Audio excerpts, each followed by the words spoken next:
सुप्रभात बच्चों। हिंदी की कक्षा में एक बार फिर से आप सबका बहुत बहुत स्वागत है। आज हम पढ़ेंगे पाठ नंबर 13 जिसका नाम है शर्मा जी का पासपोर्ट। पाठ शुरू करने से पहले कुछ बातें जानते हैं। सरकारी दस्तावेज बनवाना एक कठिन कार्य है। सरकारी अफसरों और दफ्तरों के चक्कर काट काट कर लोग परेशान हो जाते हैं। समय, पैसा और ऊर्जा भी खर्च करनी होती है, तब कहीं जाकर एक दस्तावेज बनता है। कैसे शर्मा जी भी अपने पासपोर्ट के लिए कोई ऐसी परिस्थितियों से गुजरते हैं जिनसे सरकारी कार्यों की सच्चाई हमारे सामने आती है। आइए पढ़ते हैं इस कहानी को। उससे पहले बच्चों कुछ अच्छी बातें देखिए। रिश्वत देना और लेना दोनों ही कानूनन अपराध है। जज प्रमोद कुमार चतुर्वेदी ने ये बात कही है। युवाओं का कर्तव्य है रिश्वत लेने और देने दोनों का विरोध करें, ये बात कही है स्वेट कट ने। तो चलिए हम बच्चों अपना पाठ शुरू करते हैं।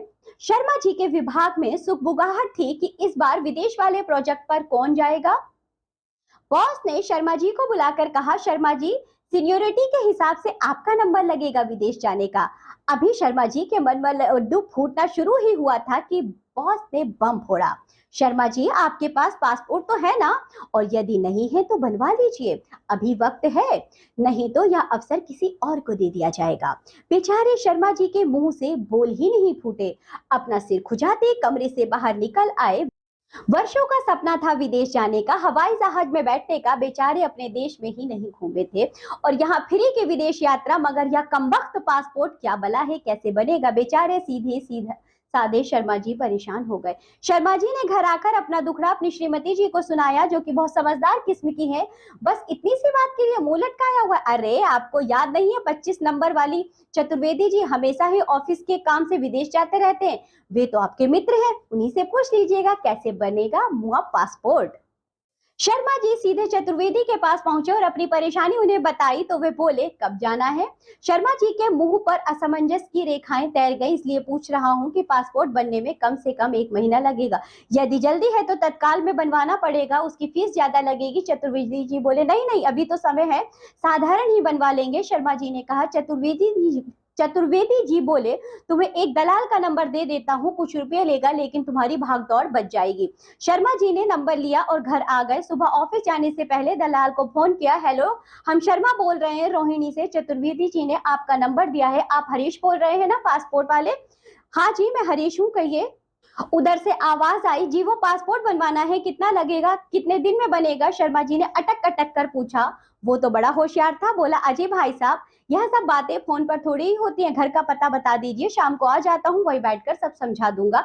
शर्मा जी के पास हाँ करने के अलावा कोई चारा भी नहीं था। शर्मा जी ने हरीश को अपना घर का पता बता दिया। शाम को हरीश ने कहा, देखिए भाई साहब, आपका पासपोर्ट 1 महीने में बनकर घर पर आ जाएगा, यदि 2 दिन में फॉर्म जमा कर दें तो। फॉर्म हम साथ लाए हैं, आप भर दीजिए और इसके साथ क्या क्या लगेगा यहाँ हम आपको बताएंगे। खर्चा क्या आएगा, शर्मा जी ने झिझकते हुए पूछा। अजी साहब, ज्यादा खर्च नहीं है, हम मात्र 2000 लेंगे, इसी में आपकी पासपोर्ट की फीस भी है, बाकी आपको कुछ नहीं करना, मस्त रहिए, और यदि पासपोर्ट ज्यादा जल्दी चाहिए तो 5000 लगेगा और 15 दिन में पासपोर्ट तैयार। शर्मा जी बोले, नहीं भाई, साधारण ही ठीक है, पर खर्चा कुछ ज्यादा नहीं है। हरीश ने बात अनसुनी करते हुए फॉर्म निकाल लिया और शर्मा जी के सामने रख दिया। फिर पेन देते हुए, लीजिए भाई साहब, हस्ताक्षर कर दीजिए। शर्मा जी ने चुपचाप बिना ना नुकुर किए हुए हस्ताक्षर करना ही उचित समझा।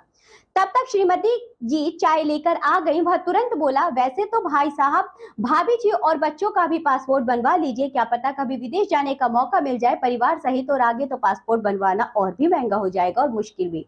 अब देखो ना, पहले 300 फीस थी, अब 1000 हो गई है, क्या पता आगे 5000 हो जाए। उनकी बात सुनते ही श्रीमती जी के कान खड़े हो गए। तुरंत ही शर्मा जी को अंदर बुलाया और बोली, क्यों जी, वैसे तो ये भैया बात तो सही कह रहे हैं, लगे हाथ तो दोनों बच्चों का भी बन जाएगा, कल को विदेश पढ़ने भेजा तो काम आएगा, लेकिन भाग्यवान इतना खर्चा भी तो हो जाएगा। शर्मा जी ने मिमियाते हुए कहा, अरे काहे का खर्चा, आपके विदेश वाले प्रोजेक्ट से कमाई भी तो होगी, और पासपोर्ट बनने से पहले मोहल्ले में हमारी इज्जत भी बन जाएगी, हर ऐरे गहरे के पास थोड़े ही होता है पासपोर्ट। श्रीमती जी एक सांस में बोल गई। शर्मा जी बेचारा सा मुंह लेकर बाहर आ गए और हरीश के चेहरे पर विजयी मुस्कान तैर गई। तुरंत बोला, लीजिए भाभी जी, आप भी हस्ताक्षर कर दीजिए। उसने सभी फॉर्म पर हस्ताक्षर करवाए। सभी जरूरी कागज और फोटो लिए और बोला आधा खर्चा एडवांस दे दीजिए, बाकी पैसा पासपोर्ट आने पर लूंगा। वह कुछ कह पाते तब तक श्रीमती जी ने 4,000 रुपये पकड़ा दिए। वह हंसता हुआ बोला, अब पुलिस वेरिफिकेशन होगा, हम बता देंगे कि पुलिस वाला कब आएगा। जी पुलिस वेरिफिकेशन? शर्मा जी ने आंखें फाड़कर पूछा। वह बोला, चिंता मत करो, बंदा ठीक रिपोर्ट भेज देगा, काम जल्दी हो जाएगा, मतलब पुलिस वाला भी पैसे खाएगा। वह बिक के, अरे भाई हम सरकारी नौकरी वाले आदमी हैं, सालों से इसी मकान में रह रहे हैं, इस बात को साबित करने के भी पैसे देने पड़ेंगे। अरे भाई साहब, इस देश में जो ईमानदार है और सही है उसे ही सबूत देना होता है, गलत आदमी के पास तो सारे गलत रास्ते हैं, उससे कोई नहीं पूछता है।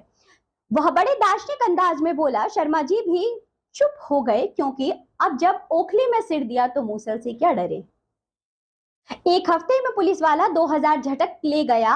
अब वह पासपोर्ट का इंतजार करने लगे। जैसे ही महीना बीता, श्रीमती जी और बच्चों के पासपोर्ट आ गए और पोस्टमैन भी इनाम के तौर पर 200 रुपये ले गए। शर्मा जी बेचैनी से अपने पासपोर्ट का इंतजार करने लगे। आखिर वह दिन आ गया। सुबह सुबह पोस्टमैन आया। पासपोर्ट का पैकेट देखकर वह फूले न समाये। पोस्टमैन ने इनाम मांगा। कहा तो श्रीमती जी को इनाम देने पर झाड़ लगाई थी, आज खुद 100 का नोट पोस्टमैन को पकड़ा दिया। बस विदेश यात्रा का सपना पूरा होने का सबूत अब उनके हाथ में था। दरवाजा बंद करके लिफाफे में से पासपोर्ट निकालकर खोला तो मानो सिर पर वज्रपात हो गया। ये क्या, मेल के स्थान पर फीमेल, इतनी बड़ी बड़ी मूछें है, फिर भी पासपोर्ट के हिसाब से महिला। हाँ, माथा पकड़कर सोफे पर बैठ गए। उनके मुंह से आवाज नहीं निकल रही थी। तुरंत हरीश को फोन घुमाया और वह बोला, भाई साहब आपको खुद ही पासपोर्ट ऑफिस में जाना होगा और एक एप्लीकेशन देनी होगी करेक्शन की, आपका काम हो जाएगा।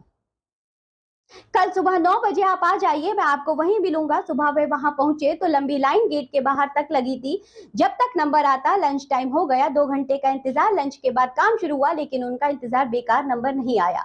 कल फिर आना पड़ेगा। दूसरे दिन वे फिर पहुंचे, फिर वही लाइन, नंबर आया तो उन्हें 1 हफ्ते में पासपोर्ट घर पहुंचाने का आश्वासन दिया गया। पासपोर्ट देकर पोस्टमैन ने फिर इनाम मांगा तो शर्मा जी चिल्ला पड़े, क्या बार बार इनाम चाहिए, भाग यहाँ से। पासपोर्ट सुधर गया था, वे खुश थे, आखिरकार वे विदेश जा सकेंगे और पासपोर्ट बनने में जो 10,000 फूक गए वे भी वसूल हो जाएंगे। रात भर विदेश के सपने देखे और सुबह सबसे पहले जाग गए। अपना पासपोर्ट लेकर शर्मा जी खुशी खुशी दफ्तर पहुंचे और सबसे पहले बॉस के कैबिन में। अरे शर्मा जी, सुबह सुबह कोई काम है? बॉस ने पूछा। सर हमारा पासपोर्ट मांगा था ना। उन्होंने अपना पासपोर्ट बॉस की ओर ऐसे बढ़ाया मानो कोई खिताब जीत कर आए हो। अरे शर्मा जी, पासपोर्ट का क्या करूं, आपको नहीं पता क्या? अरे आपको कैसे पता होगा, आप तो छुट्टी पर थे ना।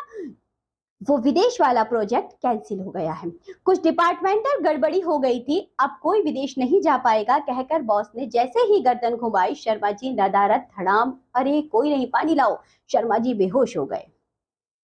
तो बच्चों, इस कहानी से हमने यह सीख ली है कि रिश्वत एक दंडनीय अपराध है। रिश्वत की प्रथा को खत्म करने का एकमात्र तात्कालिक उपाय है कि किसी भी परिस्थिति में ना तो रिश्वत ले और ना ही रिश्वत दे।